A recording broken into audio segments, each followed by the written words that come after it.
बिहार मद्य निषेध police previous year question paper को आज इस सेशन में हम कवर करेंगे। Hello friends, welcome to the Success Kendra. Friends देखिए, आज इस सेशन में हम लोग बिहार मद्य निषेध पुलिस 2025 में जो नई भर्ती आई हुई है फ्रेंड्स, उसके लिए देखिए बिहार मद्य निषेध सिपाही का प्रीवियस ईयर का क्वेश्चन पेपर हम लोग डिस्कस करेंगे इस सेशन में। यहाँ पर आप देख सकते हैं ये बिहार मद्य निषेध पुलिस का 27 फरवरी 2022 का बिल्कुल ओरिजिनल क्वेश्चन पेपर है। फ्रेंड्स देखिए, एक पेपर ऑलरेडी मैंने आपको 2023 वाला कवर कराया हुआ है, तो अगर आपने नहीं देखा है तो जाकर के देख लीजिएगा, लिंक आपको डिस्क्रिप्शन बॉक्स में मिल जाएगा।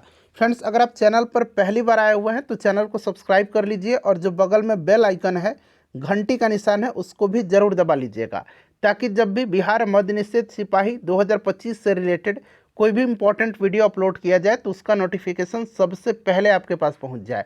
तो चलिए फ्रेंड्स, बिना देरी किए हुए सेशन आज का स्टार्ट करते हैं। एक बार सभी लोग प्लीज़ पहले सेशन को लाइक कर दीजिए और जब इसको कंप्लीट देख लीजिएगा, पूरा देख लीजिएगा, तो कम से कम इसको एक ग्रुप में फ्रेंड्स ज़रूर ही शेयर कर दीजिएगा। तो चलिए अब हम लोग स्टार्ट करते हैं आज का सेशन। तो फ्रेंड्स देखिए, यहाँ पर आप देख भी सकते हैं ये बिहार मद्य निषेध पुलिस का प्रीवियस ईयर का क्वेश्चन पेपर है। देखिए, बिहार मद्य निषेध पुलिस 27/2/2022 का ये प्रीवियस ईयर का क्वेश्चन पेपर है। चलिए थोड़ा सा मैं जूम कर दे रहा हूं ताकि प्रश्न आपको और स्पष्ट रूप से दिखाई दे। आज के सेशन का पहला प्रश्न पढ़ेंगे कि निम्नलिखित में से कौन सा एक प्राकृतिक पारितंत्र नहीं है। देखिए फ्रेंड्स, इस क्वेश्चन पेपर को आप एग्जाम के तौर पर लगाइए। ऐसा समझिए कि आप एग्जामिनेशन हॉल में बैठे हुए हैं और बिहार मद्य निषेध सिपाही 2025 का एग्ज़ाम दे रहे हैं, और ईमानदारी पूर्वक आप सभी लोग सेशन के एंड में अपना अपना स्कोर जो है ज़रूर कमेंट करके बताइएगा। चलिए सब लोग बताइए कि निम्नलिखित में से कौन सा एक प्राकृतिक पारितंत्र नहीं है। प्राकृतिक पारितंत्र नहीं है यानी कि इसमें से कौन सा कृत्रिम पारितंत्र है। ठीक है ना, कृत्रिम पारितंत्र है। तो देखिए सबसे पहले देखिए प्राकृतिक पारितंत्र कौन कौन से होते हैं। तो यहाँ पर देखिए नदी प्राकृतिक पारितंत्र है, वन प्राकृतिक पारितंत्र है, रेगिस्तान प्राकृतिक पारितंत्र है, घास के मैदान ये भी प्राकृतिक पारितंत्र है, झील प्राकृतिक पारितंत्र है, महासागर प्राकृतिक पारितंत्र है। यहाँ पर देखिए बगीचा जो है ये प्राकृतिक पारितंत्र नहीं है, बगीचा जो है ये कृत्रिम पारितंत्र का उदाहरण है। मछली घर यानी कि जो एक्वेरियम होता है, उद्यान होता है, खेत होता है, ये सब कृत्रिम पारितंत्र के उदाहरण होते हैं। ठीक है ना, तो आप देख सकते हैं कितना अच्छा प्रश्न पूछा गया है। चलिए दूसरा प्रश्न है कि राजनीतिक दल आवश्यक हैं। राजनीतिक दल, तो देखिए राजनीतिक दल जो है ये लोकतंत्र में आवश्यक है। राजनीतिक दल लोकतंत्र में आवश्यक है। राजनीतिक दल चुनाव प्रक्रिया में भाग लेते हैं, चुनाव जीतते हैं, सरकार का गठन करते हैं और जनता के लिए नीति निर्माण का कार्य करते हैं। तो यहाँ पर right answer option number B हो जाएगा, लोकतंत्र। ठीक है, उसके बाद देखिएगा कि चुंबकत्व पर आधारित चिकित्सीय तकनीक है। चुंबकत्व पर आधारित, बताइए राइट आंसर क्या हो जाएगा। तो फ्रेंड्स ये MRI है, इसका फुल फॉर्म भी पूछा जा सकता है, तो आपको याद रखना है मैग्नेटिक रेजोनेंस इमेजिंग। ठीक है ना, आपको याद रखना है मैग्नेटिक रेजोनेंस इमेजिंग, ये MRI का फुल फॉर्म है। ठीक है ना, इसको आप ध्यान रखिएगा, ये चुंबकत्व पर आधारित एक चिकित्सीय तकनीक है MRI। ठीक है, चलिए उसके बाद देखिए इंग्लिश का प्रश्न पूछा गया है कि fill in the blanks with the correct option, neither the boys nor the teacher. खाली स्थान दिया गया है प्रेजेंट, बताइए राइट आंसर क्या हो जाएगा। तो देखिए वाक्य में वर्ब नॉर के बाद है, यहाँ पर आप देख सकते हैं, यहाँ पर आप देख सकते हैं नॉर लगा हुआ है। ठीक है ना, तो आने वाला जो सिंगुलर नाउन के अनुसार होता है, मतलब कहने का मतलब है कि नाइदर द बॉयज़, यहाँ पर देखिए ये प्लूरल है बॉयज़, और यहाँ पर देखिए टीचर जो है ये सिंगुलर है। तो जब भी नॉर लगेगा ना, नॉर लग जाए तो इसके बाद जो आएगा ना वो आपका सिंगुलर होगा। तो यहाँ पर देखिए टीचर जो है सिंगुलर है, तो यहाँ पर जो वर्ब आएगा वो यहाँ पर इज का प्रयोग होगा। तो इसीलिए यहाँ पर राइट आंसर इज हो जाएगा, neither the boys nor the teacher is present. ठीक है, चलिए उसके बाद देखिए 1950 के पहले हिंद चीन में कौन कौन से देश शामिल थे। 1950 के पहले हिंद चीन में कौन कौन से देश शामिल थे, बताइए। तो यहाँ पर हो जाएगा, ये 2-3 बार बिहार पुलिस में पूछा गया प्रश्न है, आपको याद रखना है वियतनाम, कंबोडिया और लाओस। ठीक है ना, वियतनाम, कंबोडिया और लाओस यहाँ पर राइट आंसर हो जाएगा। और ये तीनों देश जो थे ये फ्रांसीसी उपनिवेश के अधीन थे, फ्रांसीसी उपनिवेश के अधीन थे ये। ठीक है, चलिए उसके बाद देख लीजिएगा कि निम्नलिखित में से कौन त्रिभुजों की सर्वसमांगता का एक प्रतिबंध नहीं है। अच्छा, त्रिभुज की जो सर्वसमांगता है इसके 4 प्रतिबंध होते हैं। एक आपका होता है एस एस एस, यानी कि साइड साइड साइड, हिंदी में इसको भुजा भुजा भुजा बोलते हैं। एक आपका है एस ए एस, यानी कि साइड एंगल साइड, भुजा कोण भुजा। एक है आपका ए एस ए, यानी कि एंगल साइड एंगल, यानी कि कोण भुजा कोण। और एक आपका आर एच एस है, राइट जो आपका आता है समकोण कर्ण भुजा, ठीक है ना। तो इसमें से पूछा गया है इन चारों के अलावा प्रतिबंध इसमें से कौन सा नहीं है। तो आप देख सकते हैं ये आपका हो जाएगा भुजा भुजा कोण, ये आपका नहीं होगा। चलिए उसके बाद देखिए अमेरिका की खोज किसने किया था। देखिए वर्ल्ड हिस्ट्री से भी प्रश्न पूछा जाता है। अमेरिका की खोज जो है किसने किया था, तो आपको याद रखना है अमेरिका की खोज कोलंबस ने किया था। कोलंबस ने, किसने किया था, कोलंबस ने। अच्छा, भारत के समुद्री मार्ग की खोज वास्को डिगामा ने किया था। वास्को डिगामा 1498 में भारत पहुंचा था, ये भी आप ध्यान रखिएगा।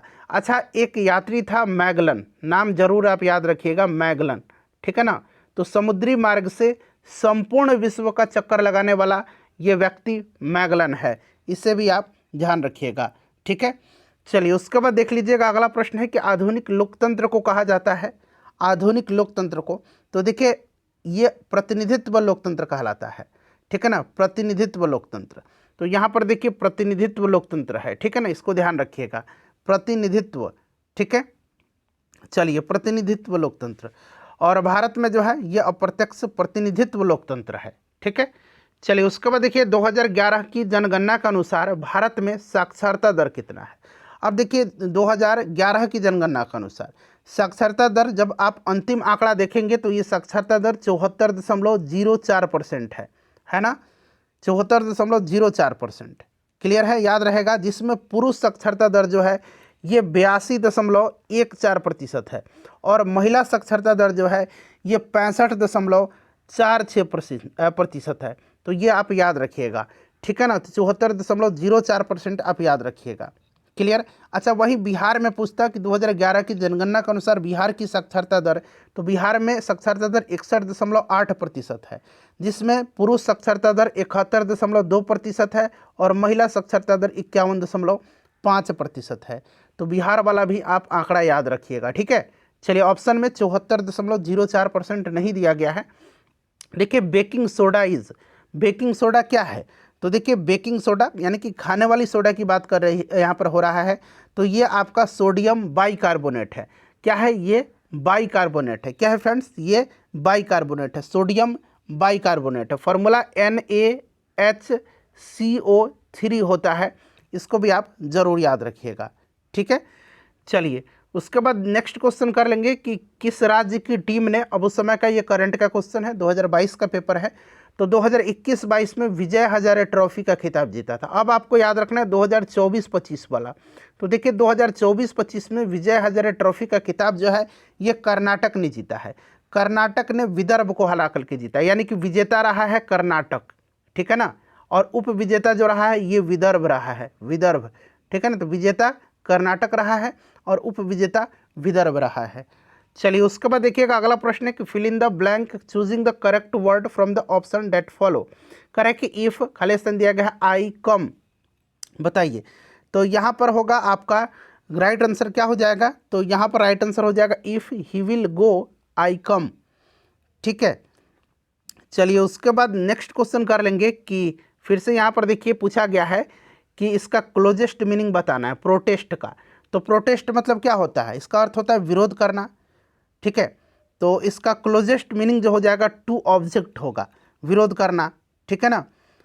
तो यहाँ पर अपोज करना होता है, रेजिस्ट होता है, ठीक है ना, अपोज भी हो जाएगा, अपोज, ऑब्जेक्ट भी हो जाएगा टू ऑब्जेक्ट, ठीक है। ऑब्जेक्शन आपने सुना हुआ है ना, तो ये याद रखिएगा। जितेंद्रिय शब्द का सही संधि विच्छेद क्या होगा, जितेंद्रिय का, जितेंद्रिय जिसने इंद्रियों को जीत लिया हो, ठीक है।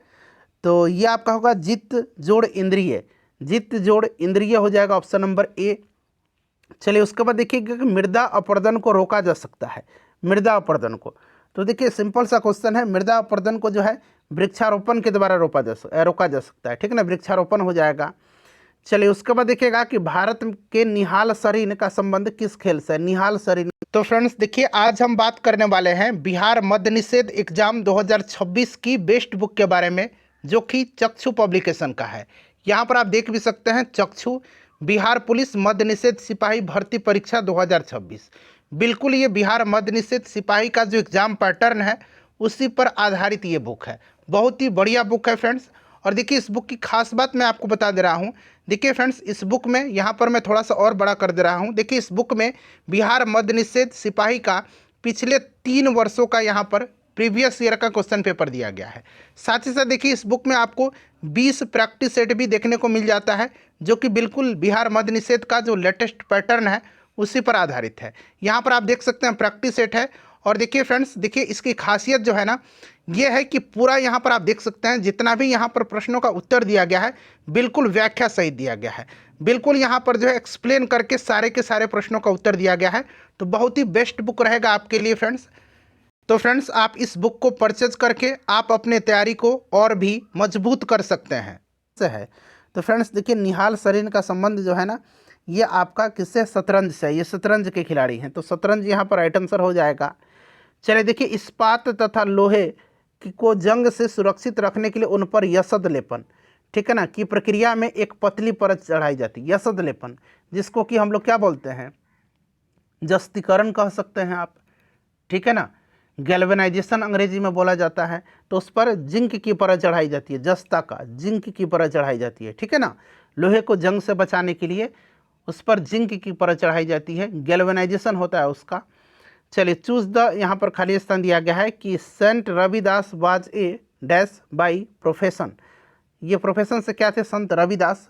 तो फ्रेंड्स ये एक मोची थे, यानी कि कॉबलर हो जाएगा option number A. Next question देखिएगा कि उसने मुझे सोता हुआ पाया। बताइए हिंदी सेंटेंस इसमें पूछा गया which of the following translation of the given Hindi sentence is correct, यानी कि इसका अंग्रेजी इसमें से कौन सा सही है। उसने मुझे सोता हुआ पाया, बताइएगा। उसने मुझे सोता हुआ पाया, तो ही फाउंड मी स्लीपिंग। तो यहाँ पर क्या हो जाएगा, ही फाउंड मी स्लीपिंग। तो यहाँ पर ऑप्शन ए हो जाएगा। उसके बाद देखिए उत्तर दक्षिण गलियारा जोड़ता है। अच्छा ये क्वेश्चन कई बार पूछा गया, उत्तर दक्षिण और पूर्व पश्चिम गलियारा। उत्तर दक्षिण और पूर्व पश्चिम गलियारा ये दोनों पूछा जाता है। तो देखिए उत्तर दक्षिण गलियारा, उत्तर यानी कि कन्याकुमारी, सॉरी श्रीनगर, और दक्षिण यानी कि कन्याकुमारी। तो ये जोड़ता है आपका श्रीनगर से कन्याकुमारी को, ठीक है। और पूर्व पश्चिम गलियारा जो है ये असम के सिलचर से गुजरात के पोरबंदर को जोड़ता है। तो पूर्व पश्चिम पूछेगा तो सिलचर पोरबंदर, उत्तर दक्षिण पूछा है तो श्रीनगर कन्याकुमारी, ठीक है। अच्छा सबसे बड़ा राजमार्ग कौन सा है भारत का, कौन सा NH है, जरा आप मुझे कमेंट करके बताइए। तो चलिए देखिए मानव पूंजी में निवेश करने का जरिया है, बताइए। तो मानव पूंजी में निवेश करने का जरिया क्या है, शिक्षा, स्वास्थ्य, सूचना, ठीक है ना। और शिक्षा और स्वास्थ्य मानव पूंजी निर्माण के 2 सबसे महत्वपूर्ण स्रोत हैं। इससे भी साथ साथ आप ध्यान रखिएगा, शिक्षा और प्रशिक्षण दोनों। उसके बाद देखिए तृतीय क्षेत्र में सम्मिलित गतिविधि नहीं है। अच्छा प्राथमिक क्षेत्र, द्वितीयक क्षेत्र और आपने तृतीयक क्षेत्र भी पढ़ा होगा। तृतीयक क्षेत्र यहाँ पर पूछा है, तृतीयक क्षेत्र को सेवा क्षेत्र भी कहा जाता है, ठीक है ना। पूछा गया कौन सी गतिविधि शामिल नहीं है तृतीयक क्षेत्र में, तो इसमें से आपका पशुपालन नहीं है। पशुपालन जो है ये प्राथमिक क्षेत्र के अंतर्गत आता है, ठीक है ना। पशुपालन, मत्स्य पालन ये सब प्राथमिक क्षेत्र के अंतर्गत आते हैं, क्लियर। बाकी देखिए व्यापार, यातायात, संदेश वाहक ये सब आ जाएंगे तृतीयक क्षेत्र में। अच्छा किस देश में नाजी पार्टी स्थापित हुई थी, Nazi party. Nazi party Germany में स्थापित हुई थी। नाजी पार्टी का उत्थान हिटलर के नेतृत्व में हुआ था, तो जर्मनी हो जाएगा। नाजीवाद का समर्थक था कौन, हिटलर, ठीक है ना। और एक फासिज्म है, फासीवाद, फासीवाद मुसोलिनी हो जाएगा इटली में, फासीवाद। तो इसे भी आप ध्यान रखिएगा, ठीक है। चलिए भारत में सर्वाधिक क्षेत्र में फैले हुए वन है, वेरी इंपॉर्टेंट क्वेश्चन है ये, काफ़ी इंपॉर्टेंट क्वेश्चन है। भारत में सर्वाधिक क्षेत्र में फैले हुए वन है। तो देखिए भारत में सर्वाधिक क्षेत्र में उष्णकटिबंधीय पर्णपाती वन फैला हुआ है। इसको मानसूनी वन भी कहा जाता है, उष्णकटिबंधीय पर्णपाती वन, ठीक है। अगला प्रश्न है कि प्रतिष्ठित लोकमान्य तिलक राष्ट्रीय पुरस्कार 2021 से किसे सम्मानित किया गया। अब आपको 2025 वाला याद रखना है। 2025 में केंद्रीय मंत्री नितिन गडकरी को राष्ट्रीय लोकमान्य तिलक पुरस्कार से सम्मानित किया गया है। ध्यान रखिएगा, नितिन गडकरी को 2025 में, आप ये वाला याद रखिएगा, ठीक है। चलिए उसके बाद देखिएगा कि विद्युत का तंतु बना होता है, विद्युत तंतु तो निश्चित सी बात है टंगस्टन का बना होता है। विद्युत बल्ब का फिलामेंट, ठीक है, टंगस्टन राइट आंसर हो जाएगा। और विद्युत हीटर में किसका उपयोग किया जाता है? नाइक्रोम का, तो नाइक्रोम भी याद रखिएगा। चलिए चक्रवृद्धि ब्याज की किस दर से 1250 रुपये 2 वर्ष में 1800 रुपया हो जाएगा? मैथ का मैं यहाँ पर आंसर बता दे रहा हूँ फ्रेंड्स, आप लोग यहाँ पर बना लीजिएगा, 20% हो जाएगा इसका। उसके बाद देखिए 28 का भी मैं आंसर बता दे रहा हूँ, इसका 350 रुपया हो जाएगा, ठीक है। सिंपल सा क्वेश्चन है, अंकित मूल्य निकालना है, तो अंकित मूल्य बराबर क्या होता है? अंकित मूल्य बराबर होता है यहाँ पर विक्रय मूल्य गुना 100, यानी कि विक्रय मूल्य सेलिंग प्राइस, ये अंकित मूल्य है, मार्क प्राइस इसको बोला जाता है। तो सेलिंग प्राइस गुना 100 बटा जो छूट दिया गया उसको 100 में से घटा दीजिए, तो 100 माइनस यहाँ पर देखिए 12 दिया गया छूट, और यहाँ पर एसपी पर 308 लिख लीजिए, सॉल्व कर लीजिएगा, सिंपल सा है, निकाल लीजिए।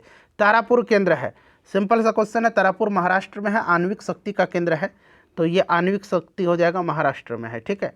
चलिए लीलाधर जगुड़ी द्वारा रचित कविता कौन सी है? लीलाधर जगुड़ी के द्वारा रचित कविता, तो लीलाधर जगुड़ी के द्वारा रचित कविता है मेरा ईश्वर, ठीक है ना, मेरा ईश्वर। अच्छा, सूर्यकांत त्रिपाठी निराला का इसमें से बादल राग हो जाएगा, पूरा हिंदुस्तान मिलेगा, ये केदारनाथ अग्रवाल द्वारा रचित कविता है।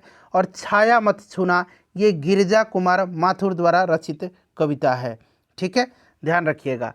चलिए उसके बाद देखिएगा कि किसी त्रिभुज में यदि एक कोण शेष 2 कोने के योग के बराबर है तो त्रिभुज अवश्य होगा, यानी कि कहने का मतलब है कि त्रिभुज का एक कोण शेष 2 कोनों के योग के बराबर है, यानी कि एक कोण अगर 90 डिग्री है, 3 ही कोण होता है ना, तो तीनों कोनों का योग 180 डिग्री होगा निश्चित रूप से, ठीक है ना। तो एक 90 है, कह रहा है कि शेष दोनों कोनों के योग के बराबर है, एक कोण शेष दोनों, यानी कि एक अगर 90 है तो देखिए ये दोनों कोनों के योग के बराबर है कि नहीं। कौन सा आंसर यहाँ पर हो जाएगा, बताइए करेक्ट आंसर। तो फ्रेंड्स देखिए यहाँ पर आपका समकोण हो जाएगा, यहाँ पर देख सकते हैं 90 डिग्री है, ठीक है ना, समकोण हो जाएगा। चलिए उसके बाद हम लोग नेक्स्ट क्वेश्चन कर लेंगे। अगला प्रश्न है कि भारतीय सशस्त्र बलों के पहले chief of defence staff CDS कौन थे? तो वर्तमान में सीडीएस कौन है? जनरल अनिल चौहान जी हैं, अनिल चौहान अभी हैं, ठीक है ना। और पहला पूछा गया है, तो पहले chief of defence staff general Bipin Rawat थे, ठीक है ना, बिपिन रावत यहाँ पर राइट आंसर हो जाएगा। चलिए उसके बाद देखिए फणीश्वर नाथ रेणु द्वारा रचित कहानी है, फणीश्वर नाथ रेणु द्वारा, तो फणीश्वर नाथ रेणु का इसमें से लाल पान का बेगम है, लाल पान का बेगम, ठीक है ना। सूखी नदी का पुल यहाँ पर देख सकते हैं आप, ये रामधारी सिंह दिनकर का है। 2 बैलों की कथा मुंशी प्रेमचंद का है, उसने कहा था, बड़ा पूछा जाता है, चंद्रधर शर्मा गुलेरी की रचना है, ठीक है। चलिए संयुक्त राष्ट्र मुख्यालय का सचिवालय कहाँ पर है? तो संयुक्त राष्ट्र का मुख्यालय जो है ना, ये कहाँ पर है? तो फ्रेंड्स ये न्यूयॉर्क में स्थित है। संयुक्त राष्ट्र की स्थापना 24 अक्टूबर 1945 को हुई थी, ध्यान रखिएगा। वर्तमान में संयुक्त राष्ट्र के महासचिव जो हैं ये एंटोनियो गुटेरस हैं, क्लियर। चलिए और अंतर्राष्ट्रीय न्यायालय का हेडक्वार्टर नीदरलैंड के द हेग में है, अंतर्राष्ट्रीय न्यायालय का, इंटरनेशनल कोर्ट ऑफ जस्टिस जिसको बोला जाता है, अंतर्राष्ट्रीय न्यायालय का, ठीक है ना, आईसीजे का, इसका नीदरलैंड के द हेग में है। चलिए हीमोग्लोबिन वर्णक पाया जाता है, बताइए। तो हीमोग्लोबिन किस में पाया जाता है? निश्चित रूप से आरबीसी में पाया जाता है। किस में पाया जाता है? आरबीसी में पाया जाता है, ध्यान रखिएगा। चलिए और आरबीसी जो है ऑक्सीजन का परिवहन करता है हमारे शरीर में, ये भी आप ध्यान रखिएगा। चलिए यहाँ पर कह रहा है कि इफ़ द रूल अप्लीकेबल, खाली स्थान दिया गया है, ऑल ऑफ अस इज है, सॉरी इफ़ नहीं, इज द रूल अप्लीकेबल, तो यहाँ पर क्या हो जाएगा बताइए? तो यहाँ पर हो जाएगा applicable to all of us, तो यहाँ पर करेक्ट आंसर आपका हो जाएगा ऑप्शन नंबर सी 2।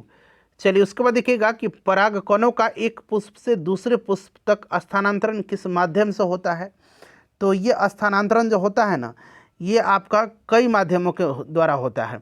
तो यहाँ पर आप देखिए जल के द्वारा भी होता है, वायु के द्वारा भी होता है, कीट के द्वारा भी होता है, ठीक है, इसको आप ध्यान रखिएगा। तो यहाँ पर ऑप्शन नंबर डी हो जाएगा, उपरोक्त सभी। देखिए एक विद्युत जनित्र बदलता है, विद्युत जनरेटर पूछा गया है, तो जनरेटर किसको बदलता है, कौन सी ऊर्जा को किस ऊर्जा में, बता दीजिए फटाफट फ्रेंड्स। तो फ्रेंड्स देखिए यांत्रिक ऊर्जा को विद्युत ऊर्जा में बदलता है, मोटर जो है ये विद्युत को यांत्रिक में बदलता है।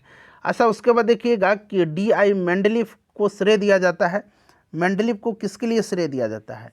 मेंडलीव को। तो आवर्त सारणी आपने पढ़ा हुआ है ना, तो इन्होंने जो है आवर्त सारणी में जो है आपका तत्वों के आवर्त सारणी दिया ही गया है। आप ऑप्शन नंबर सी देख सकते हैं, तत्वों की आवर्त सारणी के लिए, ठीक है, तत्वों के आवर्त सारणी है। और उन्होंने परमाणु द्रव्यमान के बढ़ते क्रम में, द्रव्यमान, परमाणु द्रव्यमान, परमाणु क्रमांक नहीं, परमाणु द्रव्यमान के बढ़ते क्रम में व्यवस्थित करने के लिए इनको श्रेय दिया जाता है।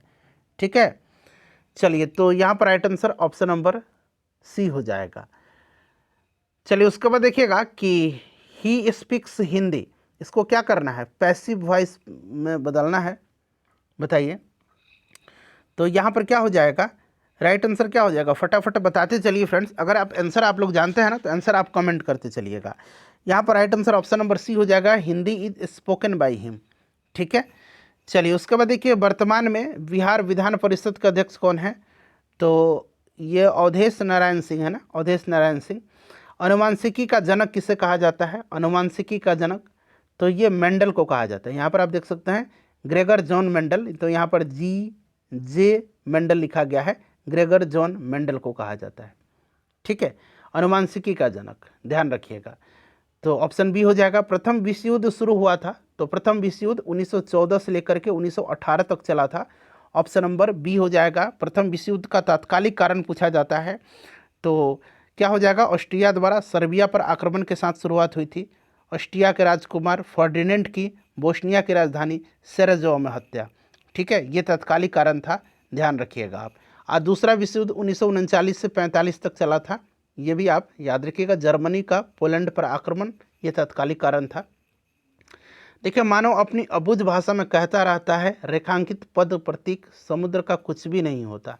ठीक है ना, बताना है इसमें से तो किसके बारे में है ये, बताइए। राइट आंसर क्या हो जाएगा?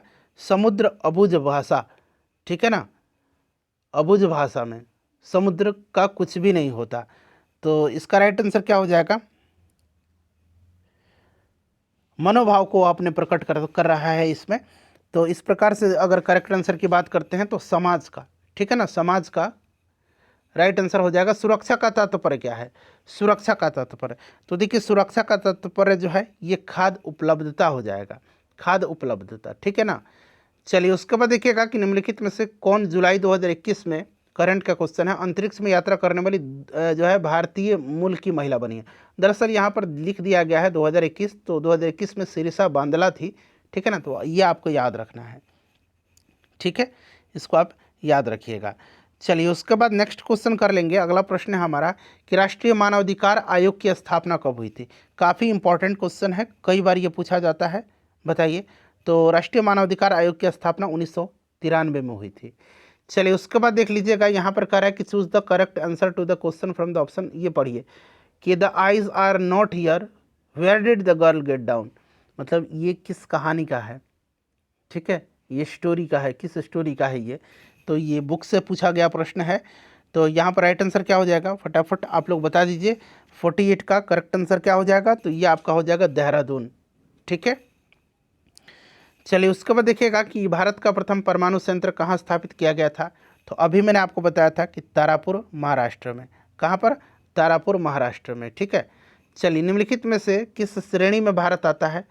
तो भारत जो है एक तरह का विकासशील देश है, आपको भी पता है, विकासशील देश की श्रेणी में आता है भारत। ठीक है, तो विकासशील हो जाएगा, विकासशील देश। अच्छा, चंबल निम्न में से किस नदी की सहायक नदी है? चंबल निकलती है कहाँ से? तो चंबल जो है ये मध्य प्रदेश के महू के समय जनपाव पहाड़ी है, एक जनपाव पहाड़ी, JANAPAV, जनपाव पहाड़ी, वहीं से निकलती है। और ये यमुना की सहायक नदी है, चंबल यमुना की सहायक नदी है। ठीक है, चलिए, उसके बाद देखिएगा, ये मैथ का क्वेश्चन है, इसका मैं आंसर आपको बता देता हूँ।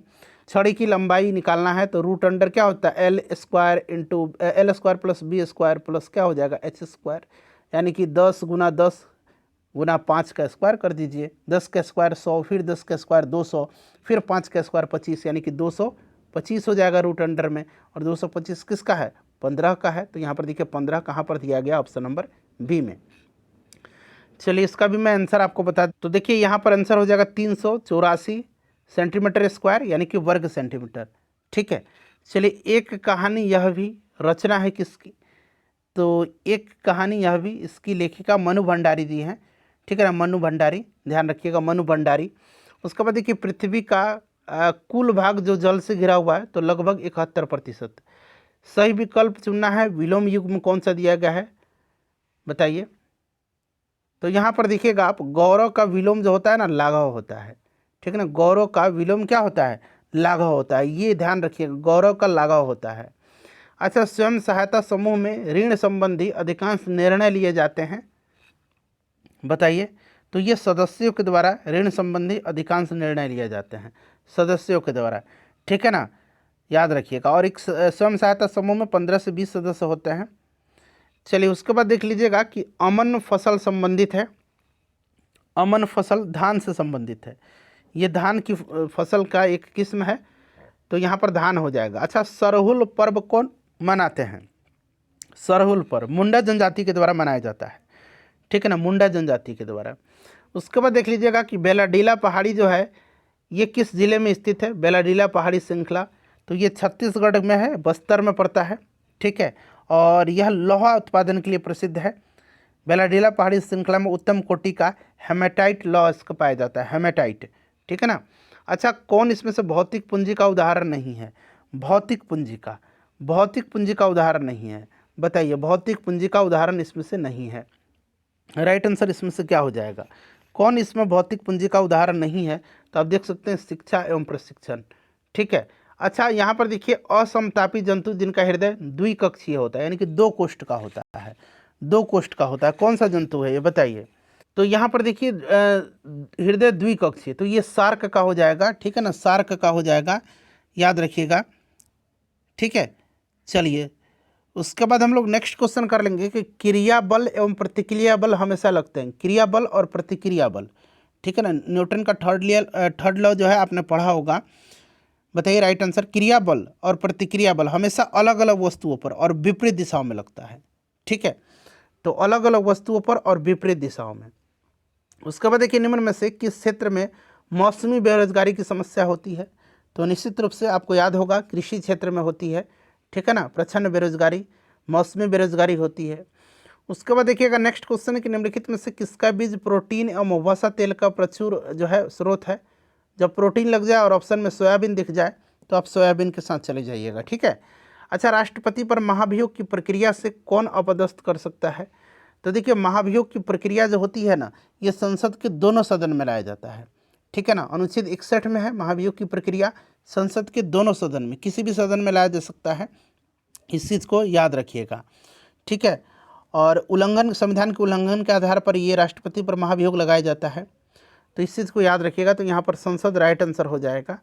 उसके बाद देखिएगा कि मतदाता सूची को आमतौर पर कहा जाता है, तो मतदाता सूची को वोटर लिस्ट कहते हैं ना, वोटर लिस्ट। यहाँ पर देखिए मतदाता सूची, अभी इलेक्शन भी हुए हैं बिहार में, बिहार विधानसभा इलेक्शन। राज्यसभा का सभापति अपना त्यागपत्र संबोधित करता है, तो राज्यसभा का सभापति कौन है? उपराष्ट्रपति है, ठीक है। और किसको देगा? तो ये राष्ट्रपति को देगा, ध्यान रखिएगा। लोकसभा का स्पीकर यानी कि अध्यक्ष लोकसभा के उपाध्यक्ष को देगा, और उपाध्यक्ष लोकसभा के अध्यक्ष को देगा त्यागपत्र अपना। निम्नलिखित में से कौन दक्षिण अफ्रीका के रंगभेद आंदोलन से संबंधित थे बताइए? तो ये नेल्सन मंडेला हैं, और आपको याद रखना है इनको भारत रत्न भी दिया जा चुका है, ध्यान रखिएगा। 1990 में इनको भारत रत्न दिया गया था और 1993 में इनको नोबेल का शांति पुरस्कार दिया गया था।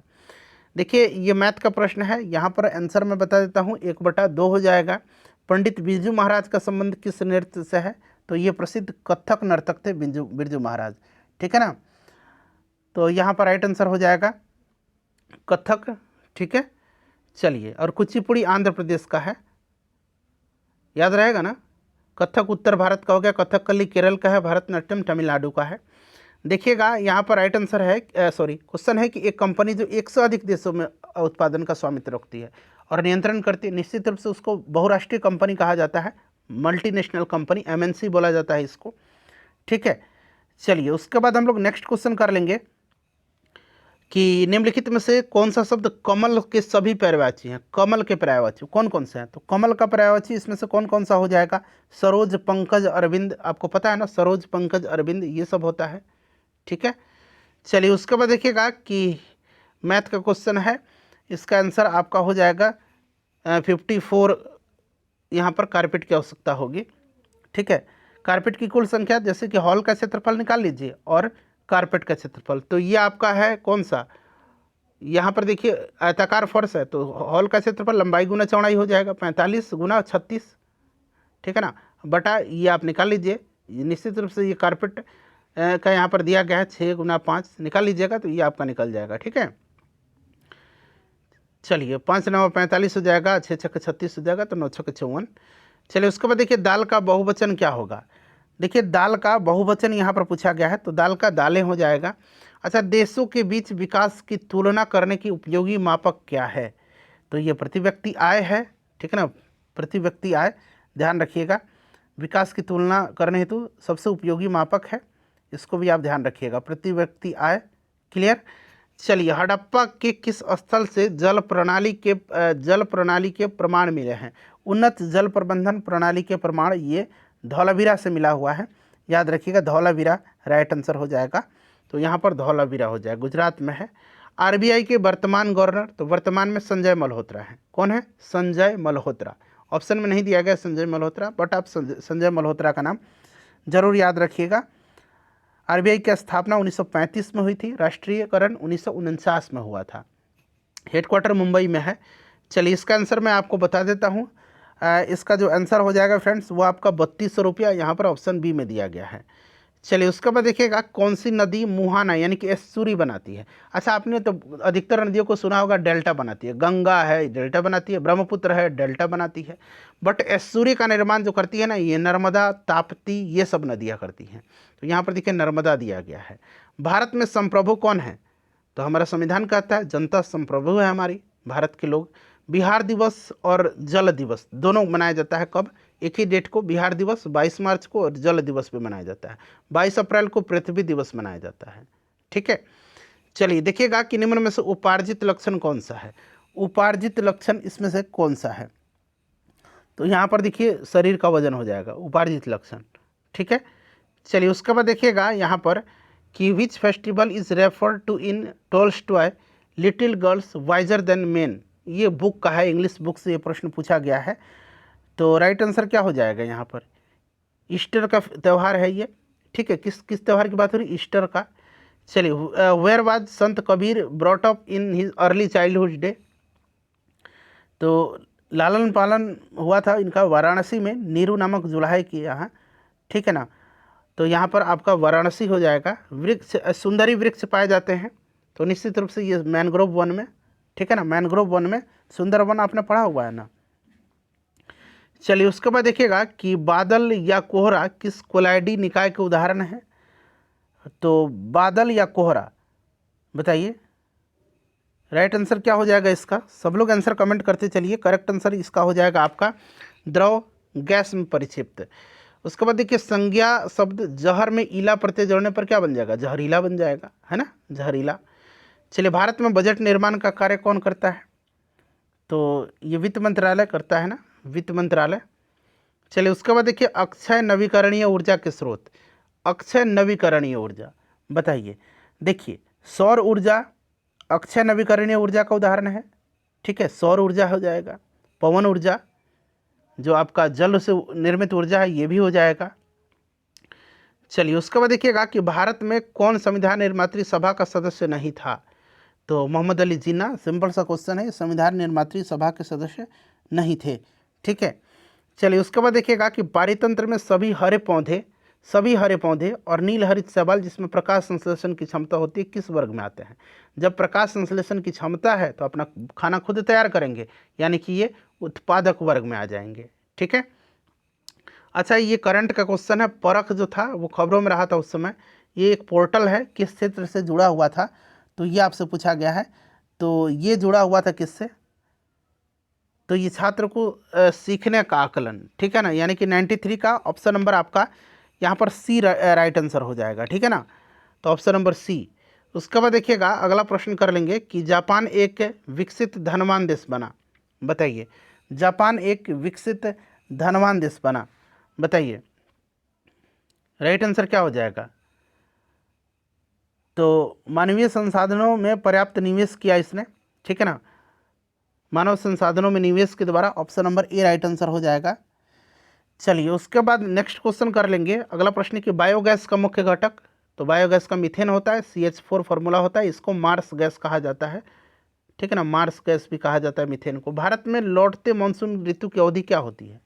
लौटता मानसून ऋतु, तो ये आपका यहाँ पे देखिए ऑप्शन के हिसाब से अक्टूबर नवंबर, ठीक है फ्रेंड्स, याद रखिएगा। चलिए उसके बाद हम लोग नेक्स्ट क्वेश्चन कर लेंगे। और पूर्वी तट पर वर्षा होती है, कोरोमंडल तट पर। चलिए उसके बाद देखिए 1855 में देश की पहली जूट मिल कहाँ पर स्थापित हुआ था? तो कलकत्ता के समीप रिसरा में किया गया था, इसे भी ध्यान रखिएगा। कर्नाटक में होने वाली ग्रीष्म ऋतु की वर्षा को क्या कहते हैं? तो उसको हम लोग बोलते हैं, कर्नाटक में आम्र वर्षा बोला जाता है, ठीक है ना, आम्र वर्षा। कर्नाटक में क्या बोला जाता है? कर्नाटक में इसको आम्र वर्षा, मैंगो सावर बोला जाता है। असम में इसको चाय वर्षा बोला जाता है। और बंगाल में इसको काल वैसाखी, नॉर्वेस्टर कहा जाता है, ठीक है। चलिए उसके बाद देखिए सविनय अवज्ञा आंदोलन कब और किस यात्रा से प्रारंभ हुआ था? तो सविनय अवज्ञा आंदोलन 1930 में स्टार्ट हुआ था, दांडी यात्रा से। दांडी यात्रा 12 मार्च 1930 को हुआ था। गांधी जी ने साबरमती आश्रम से दांडी यात्रा को शुरू किया था, ठीक है ना, साबरमती आश्रम से। लेनिन का उत्तराधिकारी कौन था? लेनिन का उत्तराधिकारी, तो लेनिन का उत्तराधिकारी स्टालिन था। और स्टालिन को आधुनिक रूस का निर्माता माना जाता है। स्टालिन राइट आंसर हो जाएगा। स्टालिन को आधुनिक रूस का निर्माता कहा जाता है। अपने स्कोर कमेंट करिए, सेशन को लाइक कर दीजिए फ्रेंड्स, और प्लीज़ इसको एक ग्रुप में शेयर कर दीजिए।